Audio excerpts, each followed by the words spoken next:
lashed against the windows, a steady hypnotic rhythm. Inside, 8-year-old Emily snuggled closer to her father David. They were reading bedtime stories, her favorite, Adventures of a Brave Little Squirrel. The wind howled outside, mimicking the scary voices David made.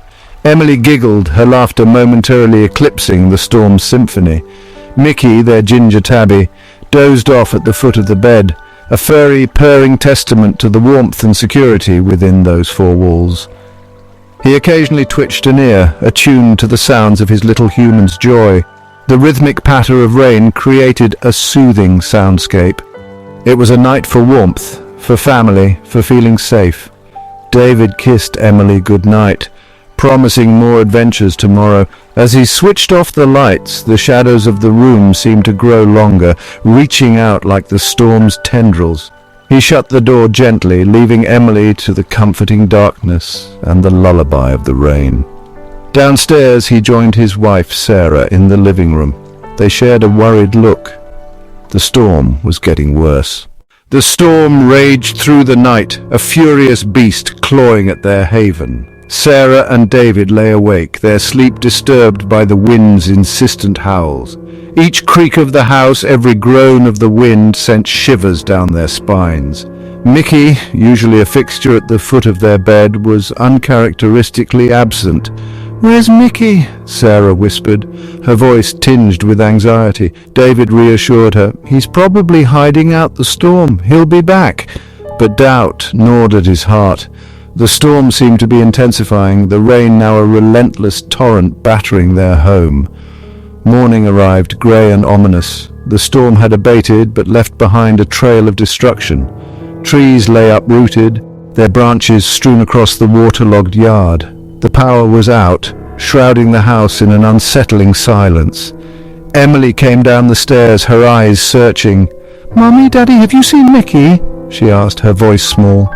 The unanswered question hung heavy in the air, a knot of dread tightening in David's stomach. They searched everywhere. Every nook and cranny of the house was scrutinized, every cupboard opened with bated breath. Emily's calls of "Mickey, here, kitty, kitty!" echoed through the silent house unanswered. The backyard was next, their steps heavy with dread as they navigated the storm's debris. Each fallen branch, every leaf-filled puddle was examined with a desperate hope that soon turned to sickening fear. The silence was deafening, punctuated only by the dripping of water from the eaves and the frantic beating of their hearts. Then Emily's scream pierced the heavy air. David ran towards her, his blood turning to ice. She was standing by the edge of the road, her face ashen, her eyes wide with horror. He didn't need to look to know. The small, lifeless form lying in the muddy gutter told him everything. David scooped up Mickey's limp body. He was still warm, but the spark, the mischievous glint in his emerald eyes, was gone. The rain, no longer a menacing roar, now felt like 1,000 tiny needles pricking his skin, mirroring the sharp stabs of pain in his chest. He cradled Mickey close, as if trying to shield him from the cruel reality, the irreversible truth. Emily's sobs ripped through the silence, each one a physical blow to his already breaking heart. Sarah was speechless, her hand flying to her mouth, her eyes mirroring the storm that had just ravaged their lives. Back inside, the house that was once their sanctuary now felt unbearably empty. The silence was deafening, amplifying the hollowness in their hearts. Emily, clutching Mickey's favorite toy mouse, sobbed uncontrollably in her father's arms. "He's gone, Daddy! Mickey's gone!" she cried, her words echoing the devastating truth.